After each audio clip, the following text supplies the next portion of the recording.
Nos plantea usted una batería de medidas bastante amplia y le agradezco la cantidad de cosas que ha puesto sobre la mesa, ¿no? Desde Vox mantenemos nuestro compromiso con la defensa del medio ambiente y de la diversidad biológica y apostamos por la defensa de ecosistemas y por un desarrollo económico e industrial no invasivo.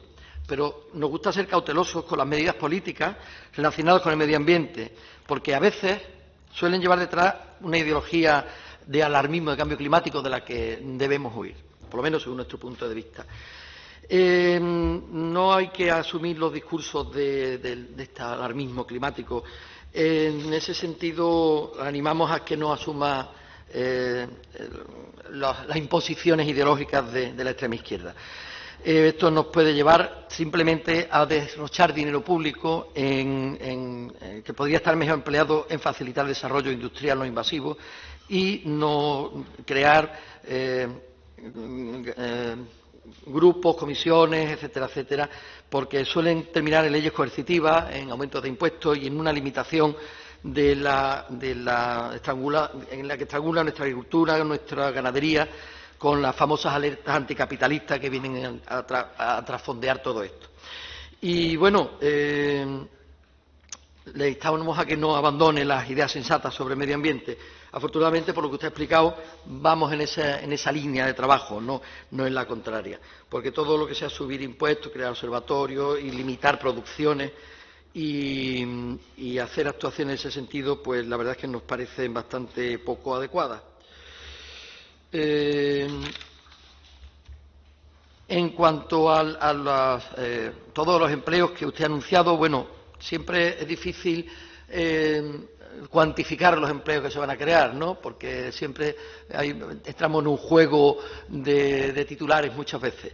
Pero, en fin, deseamos que todo esto que usted ha expuesto nos lleve a crear empleo. Ha dado usted una de las claves, para mi punto de vista, más importante con respecto a la política hídrica o hidráulica, en el sentido de que gran parte de nuestros problemas, lo hemos hablado otras veces, lo tenemos en las competencias estatales y frente a las autonómicas. Ya saben ustedes cuáles son nuestros puntos de vista al respecto del sistema autonómico y no lo voy a repetir, ya se lo saben de memoria.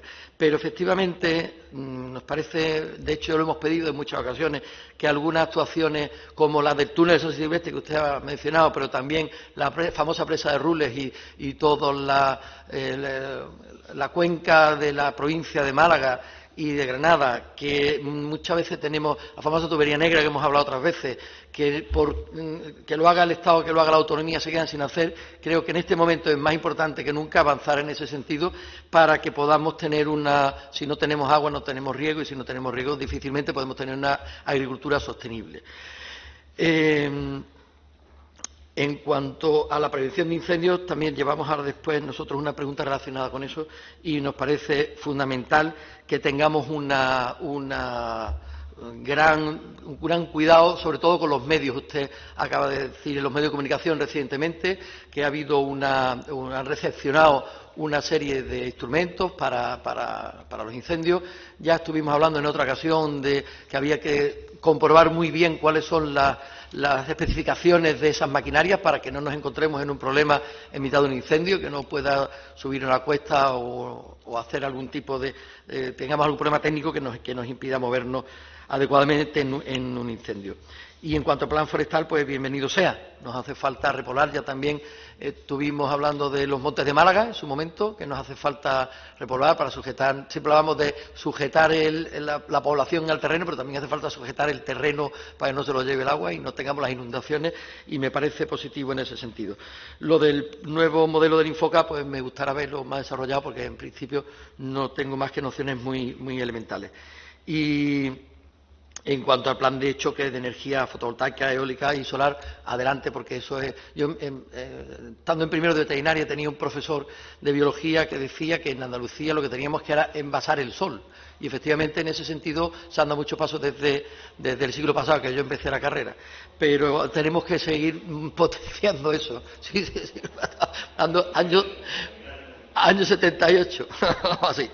Entonces, pues, y también me parece muy positivo lo que ha comentado usted de la caza, puesto que independientemente de que cada uno pueda opinar en este sentido lo que quiera, es verdad que tanto la caza como la tauromaquia nos ayudan a potenciar nuestras dehesas, a que haya una biodiversidad. Y en ese punto de la caza hay algún matiz que me parece interesante. Tenemos un gran problema con los meloncillos, por ejemplo. Tenemos estas especies invasoras que habrá que ver cómo se atacan, porque sí hace un gran daño a nuestra agricultura. Y poco más. En definitiva, todo esto que se irá desarrollando a lo largo de este año habrá que rematarlo con ver cómo lo pagamos, porque efectivamente los presupuestos que tenemos aprobados, me imagino o supongo que van a sufrir un gran impacto, puesto que la caída de la recaudación va a ser evidente, porque por desgracia los que tienen que pagar impuestos no están generando el dinero para pagarlos, lo que significa que habrá que adecuar todo esto y ver cómo se arregla usted con el consejero de Hacienda para que le dé el dinero para que podamos llevar todo esto adelante.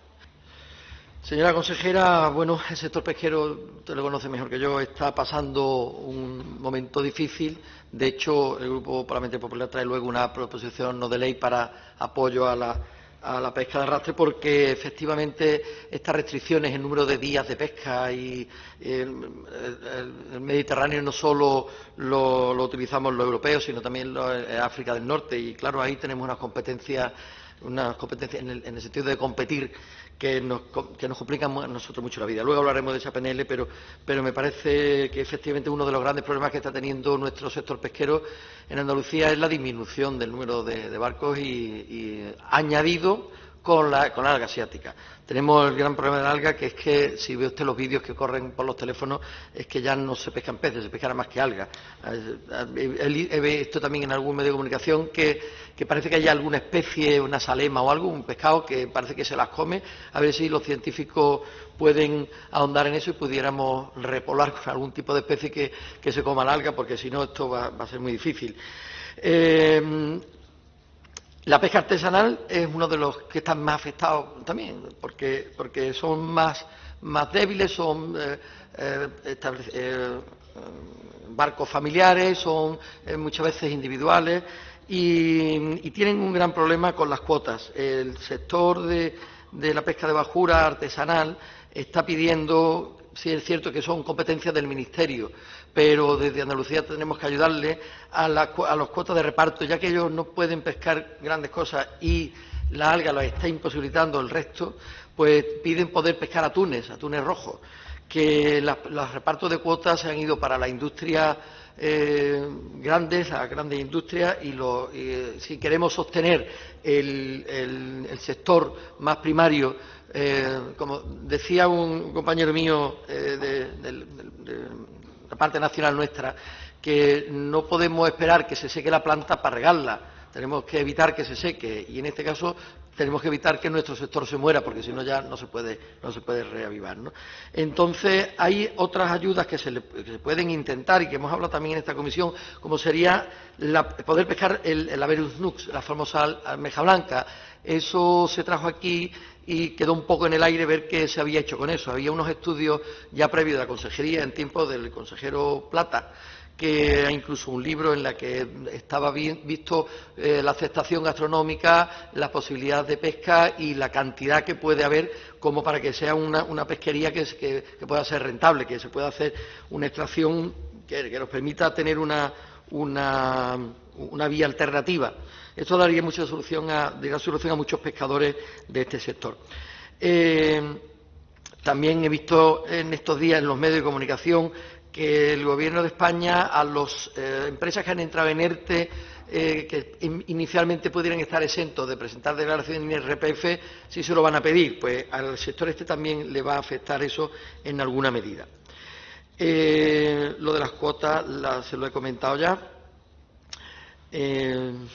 La competencia que tenemos con los terceros países, puesto que competimos, como me he dicho antes, en el mismo mar, pues tenemos que ver que nuestros barcos están muy controlados, afortunadamente, porque ese control es necesario para que a los códigos de buenas prácticas que ya tiene el sector pues se añada un control en fin, que les ayude, más que sea coercitivo, que lo tendrá que ser en su momento, pero que les ayude a pescar en sus fondos y hacer las cosas bien hechas.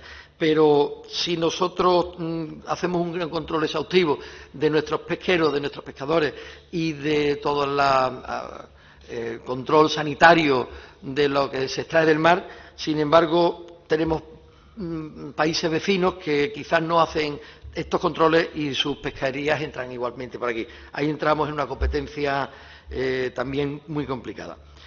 Y bueno, nuestro sector, como les decía, es esencial y garantiza que estos productos de primera calidad, con su garantía, es una pesca de cercanía, una garantía sanitaria, que estamos hablando ahora de potenciar lo nuestro, de potenciar la economía de cercanía, pues vamos a ayudarles en este sentido. Y por último, pues se dificulta mucho el relevo generacional. Estamos siempre hablando de la incorporación de los jóvenes, pero vemos cómo el acceso a las cuotas de pesca se basa fundamentalmente en los derechos históricos, pues los jóvenes no tienen ese derecho histórico, no tienen esa historia detrás y tienen una dificultad añadida para ver. Si añadimos a eso que a priori la gente más joven, digamos que le cuesta más trabajo entrar en trabajos más penosos, como son el del mar, que tiene una penosidad mucho mayor por sus características que usted ya conoce, pues si encima no tienen dificultad de acceso, difícilmente vamos a poder tener un relevo generacional. De modo que en todas estas cosas habrá que ir incidiendo para que, en fin, habrá que ayudarle al sector. Bueno, llueve sobre mojado, ¿no? Parece que la caza es una cosa que no importa, pero sí importa. No solo es una actividad deportiva para muchos andaluces, sino también nos ayuda a conservar el medio ambiente. Y ya teníamos, yo no sé cuál es la población de jabalíes que hay actualmente en Andalucía, pero estimamos que algo más de 1 millón seguro que hay. Y quizás no sea el censo que deberíamos tener, puesto que invaden cultivos y nos dan muchos problemas, accidentes de tráfico, inciden en otros sectores como la recuperación del lince en Doñana, en fin, no le tengo que contar lo dañinos que pueden llegar a ser. Y bueno, pues si alguien quiere verlos en un zoológico, pues están muy libres de hacerlo. Pero efectivamente nos genera muchos problemas. Y en una comisión anterior recuerdo que ya le pregunté algo parecido y me dijo usted que habían puesto, no sé, fue en Fuengirola, mi hija, unas jaulas y tal. Pero claro, me parece que quiero recordar que fueron 470.000 euros en coger un puñado de jabalí con jaulas, pues no, teniendo ahí los cazadores ansiosos de ir a por ellos, no es práctico.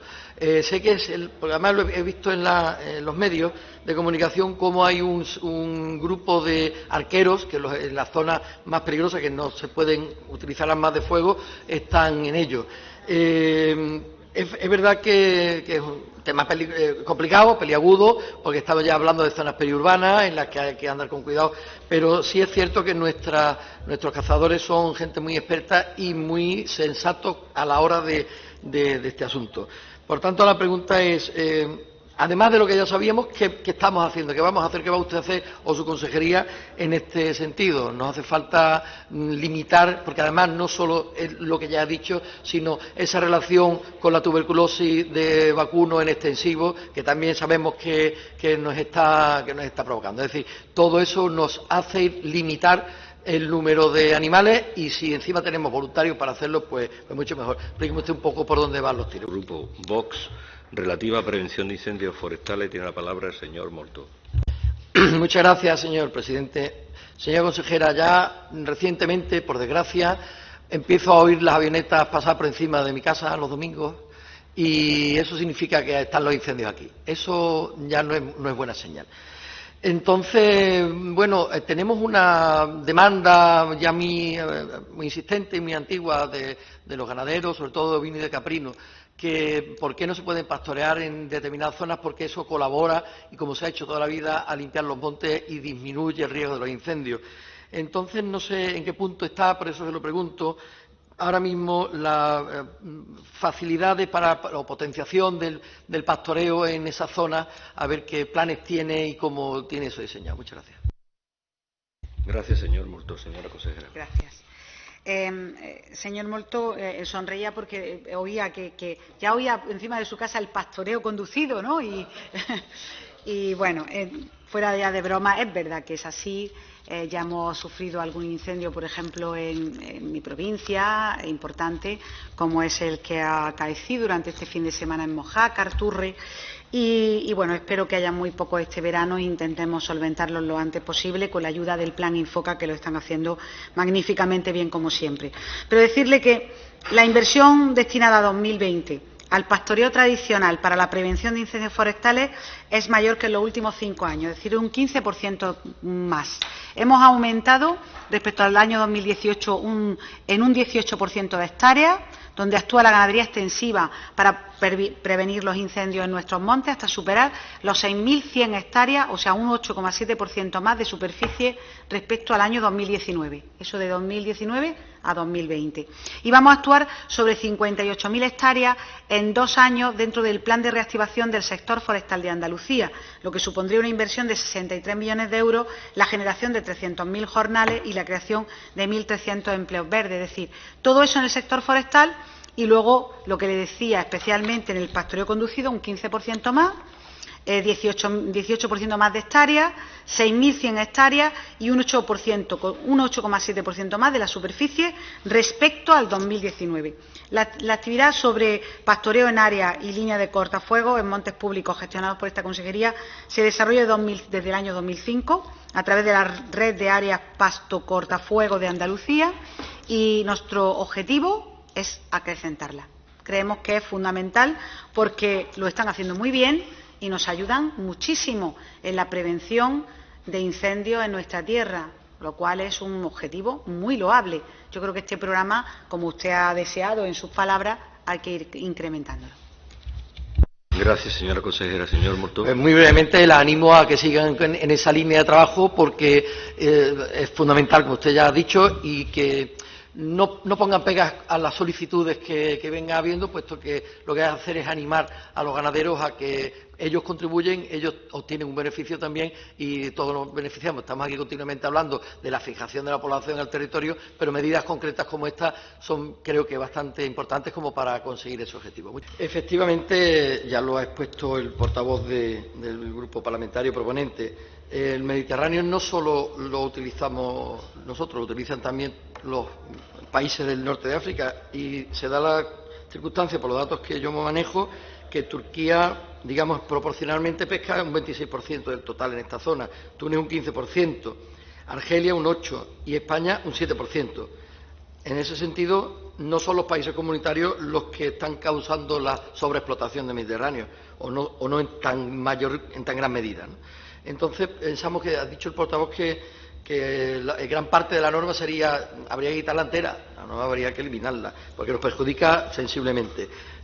Nuestra posición en Europa, por desgracia, cada vez tenemos menos peso.